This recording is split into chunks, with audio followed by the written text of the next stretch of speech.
जनावरांना होणाऱ्या आजाराचे प्रकार. नंबर 1 टाका विषाणूजन्य आजार. मराठीत लिहा तुम्ही, ज्याला इंग्रजीमध्ये व्हायरल डिसीज म्हणतात. बॅक्टेरियल डिसीज म्हणजे जीवाणूजन्य आजार. आणि नंबर 3 टाका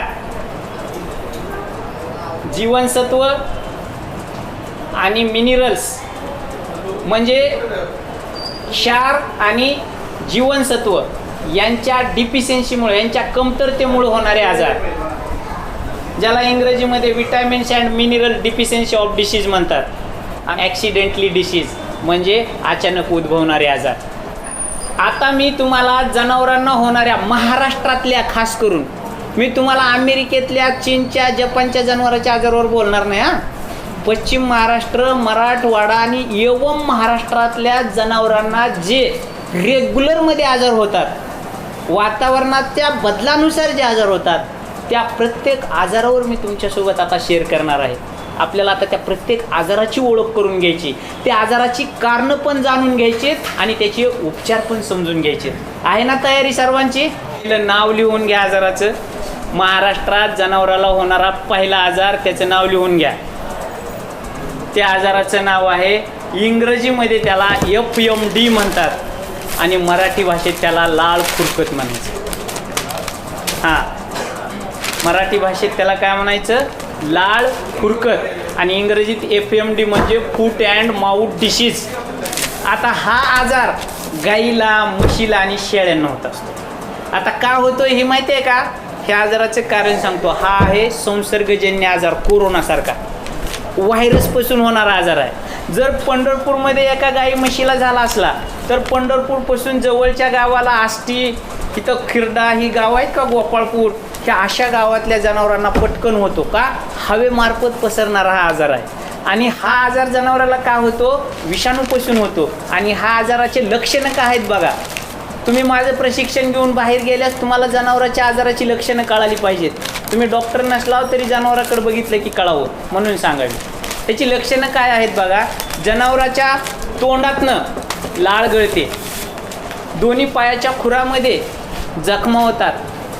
तिसरी गोष्ट, जनावराला ताप येतो. ही प्रक्रिया 3 दिवस चालते. 3 दिवसानंतर हा आजार तसाच राहिल्याच्या नंतर जनावरावर त्याचे दुष्परिणाम काय होतात?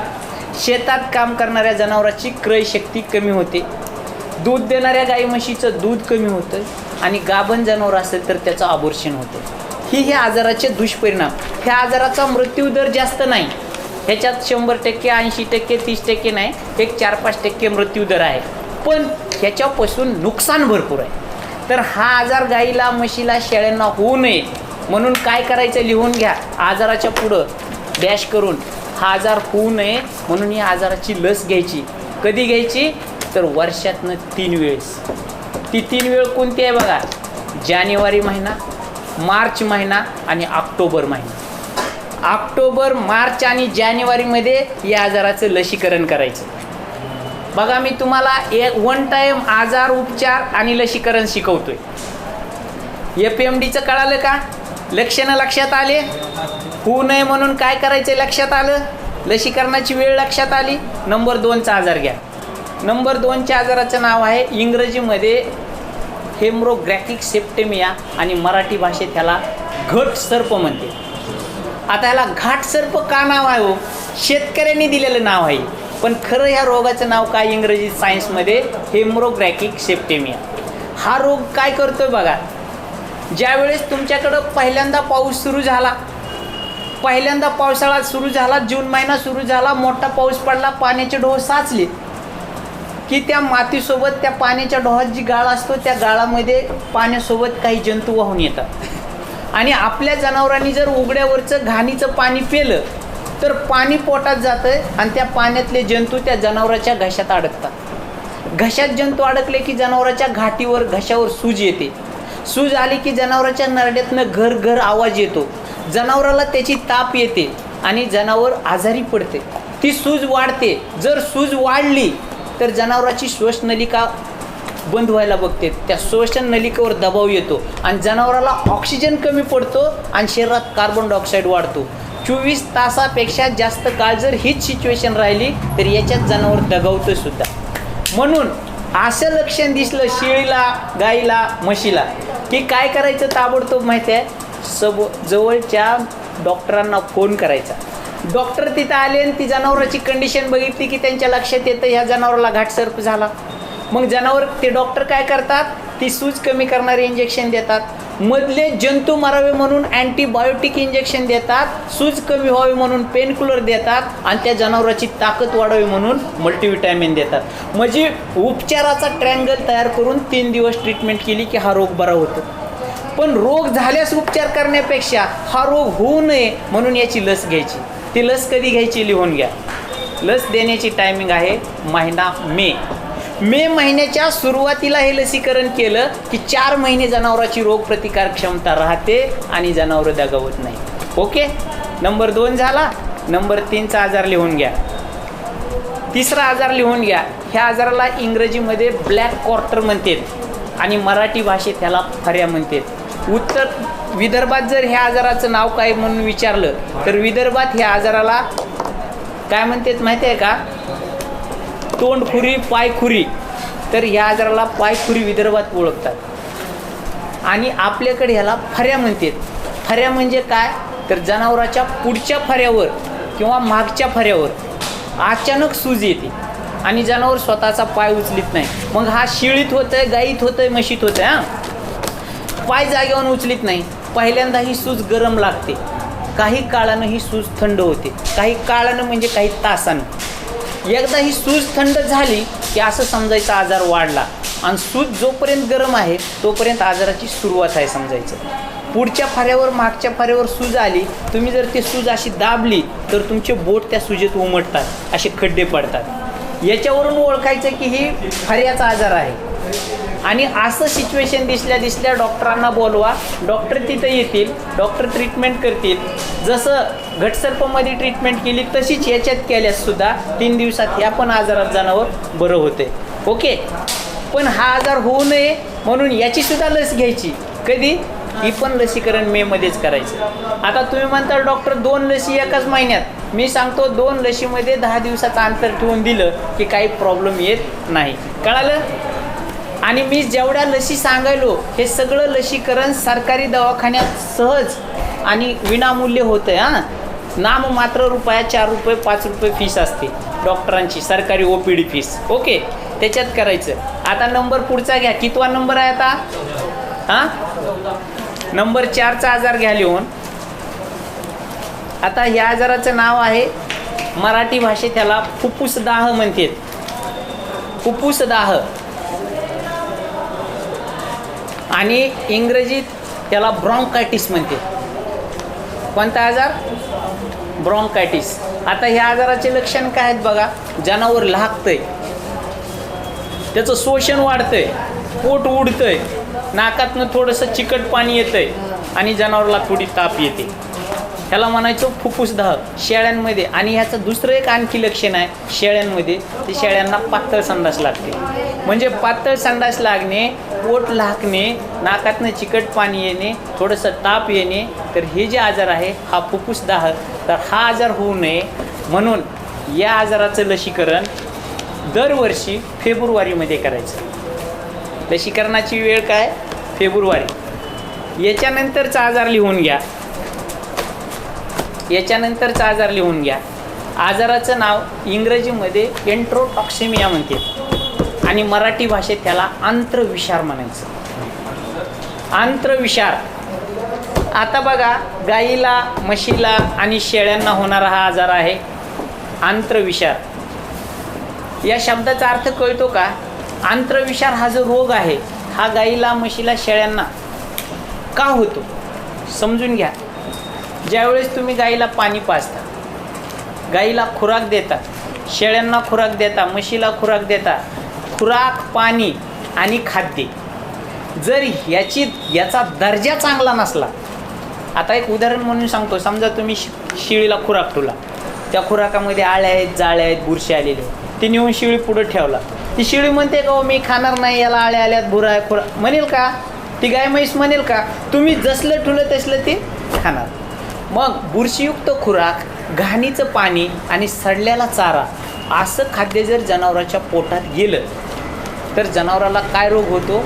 आंत्रविषार. आता बघा, एकदा काय झालं, एका काळामध्ये म्हणजे इसवी सन 1932चा पिरियड सांगतोय मी. 1932ला म्हणजे मी तेव्हा जिवंत नव्हतो, वाचलेलं सांगतोय. 1932ला भारतातलं पशुधन प्रचंड दगावायलं म्हणून भारतात मेलेली एक शेळी विमानानं ऑस्ट्रेलियाला पाठवली. ऑस्ट्रेलियाला ती शेळी गेल्याच्या नंतर तिच्या शेळीच्या रक्त, लघवी, यकृत अशा शेळीच्या बॉडी पार्ट्सचे तिथं लॅब टेस्ट केले. ज्यावेळेस त्या शेळीचे लॅब टेस्ट चालू होते त्यावेळेस त्या लॅबचे तज्ज्ञ शास्त्रज्ञ, त्यांचं नाव होतं डॉक्टर बेनेट. 1932ला भारतात मेलेली शेळी डॉक्टर बेनेटनं ऑस्ट्रेलियात तपासली आणि तिथनं आपल्याला रिपोर्टिंग आलं. ज्यावेळेस त्यांनी ते रिपोर्ट तपासले त्यावेळेस त्या शेळीच्या रक्तामध्ये, लघवीमध्ये, यकृतामध्ये त्यांना एक जंतू आढळला. त्या जंतूचं नाव आहे कोलस्ट्रिडियम परफ्रिजेस टाईप 1. हा कोलस्ट्रिडियम परफ्रिजेस टाईप 1 नावाचा बॅक्टेरिया जनावराच्या रक्तात कधी तयार होतो? ज्यावेळेस तुम्ही घाणीचं पाणी, सडलेला चारा, बुरशीयुक्त चारा, निकृष्ट दर्जाचं चाऱ्याचं व्यवस्थापन केलं की जनावराच्या शरीरात हा जंतू तयार होतो आणि मग हा जंतू तयार झाला की जनावर बिमार पडतं. आता ह्या बिमाराची लक्षणं काय आहेत ह्या बिमारीची?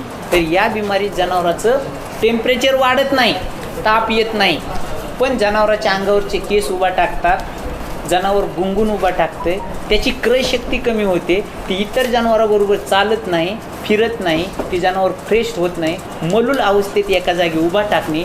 पहिल्या दिवशी जेवढं टेम्परेचर आहे तेवढं दुसऱ्या दिवशी राहत नाही, जेवढं दुसऱ्या दिवशी आहे तेवढं तिसऱ्या दिवशी राहत नाही आणि 2-4 दिवसात त्या जनावराचं टेम्परेचर मायनर होऊन मृत्यू होतो. हे ह्या आजाराचं लक्षण आहे. आंत्रविषार या आजाराचं लक्षण. आंत्रविषार आजार का होतो कळालं. आता होऊ नये म्हणून याचं लसीकरण सुद्धा आपल्याला फेब्रुवारीमध्ये करायचं. लसीकरणाची वेळ फेब्रुवारी. चला, किती आजार झाले? 5. आता पुढचा आजार लिहून घ्या. इंग्रजीमध्ये याला टिटॅनस म्हणतात आणि मराठी भाषेत त्याला वात म्हणते. बघा, गाईला, म्हशीला, शेळ्यांना, जनावरांना आणि माणसाला सुद्धा हा आजार होत असतो. बरोबर आहे का? वातीचा आजार. आता ह्या आजाराचं सांगतो. नगदी म्हणजे तूर्तता वेलेल्या गाई, म्हशी आणि शेळ्यात दगावत असतात. वेल्याच्या नंतर दुसऱ्या दिवशी किंवा तिसऱ्या दिवशी गाई म्हशी मारतात, पण त्या शेतकऱ्याच्या लक्षात येत नाही की आपलं जनावर का मेलं. आता नेमकं काय घडतंय नीट समजून घ्या. इंग्रजीत ह्याला टिटॅनस म्हणतात, मराठीत वात म्हणतात. बरोबर आहे या आजाराला. आता हा आजार गाईला, म्हशीला, शेळीला एवं माणसाला सुद्धा का होतो? ज्यावेळेस प्राण्याला जखम होते ना, जखम, जर ह्या जखमेचा आणि शेण, माती, घाण, हवा, चिखल याचा जर संपर्क झाला तर शेण, माती, घाण, धूळ याच्यामध्ये एक जंतू आहे. त्या जंतूचं नाव आहे कोलस्ट्रिडियम टिटॅनी. हा कोलस्ट्रिडियम टिटॅनी नावाचा जंतू जर जखमेच्या माध्यमातून रक्तात गेला तर काय होतं नीट समजून घ्या. आपल्या प्रत्येक प्राण्याच्या शरीरात एक प्रक्रिया चालू असते. काय प्रक्रिया चालू असते माहिती आहे? हृदयाकडून मेंदूकडं रक्तपुरवठा व्हायला चालू असतो. ज्या प्रक्रियेला इंग्रजीमध्ये ब्लड सर्क्युलेशन आणि मराठीमध्ये रक्ताभिसरण म्हणतात. रक्ताभिसरण आणि ब्लड सर्क्युलेशन ही प्रोसेस हृदयाकडून मेंदूकडं सातत्याने रक्तपुरवठा चालू असणं म्हणजे त्या प्राण्याचं, त्या माणसाचं, त्या जनावराचं आरोग्य चांगलं असतं. ज्यावेळेस तुम्हाला जखम होते आणि जखमेचा आणि घाणीचा संपर्क आला आणि दुर्दैवानं हा कोलस्ट्रिडियम टिटॅनी तुमच्या रक्तात गेला तर तो जंतू काय करतो माहिती आहे? हृदयाकडून मेंदूकडे जाणारा रक्तपुरवठा खंडित करतो, रक्त ब्लॉकेज करतो. म्हणून त्या प्राण्याचा एखादा अवयव असा टाईट होतो आणि ते खाली पडते. काही क्षणात जर पडल्यापासून 1 तासाच्या, अर्ध्या तासाच्या, 15 मिनिटाच्या आत जर त्याला अँटी टिटॅनस दिलं तर ते उठून बसतं. जर तुरंत त्या काळात अँटी टिटॅनस अवेलेबल नसेल तर ते डेथ होतं. हां, लक्षात घ्या. मग ते जनावर असू द्या, ते माणूस असू द्या, ते कुत्रं असू द्या, अँटी टिटॅनस ह्या जंतूचं इन्फेक्शन एवढं बेकार आहे. म्हणून गाईला जखम होऊ द्या, म्हशीला जखम होऊ द्या, शेळीला जखम होऊ द्या, कुत्र्याला जखम होऊ द्या, जखम झाल्या काय प्रिकॉशन घ्यायची लक्षात ठेवा. पहिल्यांदा झालेल्या जखमीवर हायड्रोजन क्लोराईड टाका. त्याच्यानंतर लिहून घ्या. थोडंसं स्प्रीट टाका, हायड्रोजन क्लोराईड स्प्रीट, आणि ती जखम डेटॉलच्या साबणानं स्वच्छ धुवा. आणि ज्या दिवशी तुम्हाला जखम झाली असेल त्याच दिवशी तुम्ही एक अँटी टिटॅनस घ्या. आता ही जनावरात ह्याचं ट्रीटमेंट ही कशी लस द्यायची माहिती आहे? ह्याच्यासाठी महिना नाही, तर कसं आहे, गाभण गाई म्हशींना आणि शेळ्यांना लिहून घ्या. गाभण गाई म्हशींना आणि शेळ्यांना वातीचं लसीकरण विण्याच्या अगोदर 2 महिन्यापूर्वी करावे. कळतंय ना सगळ्यांना? आपसात बोलू नका.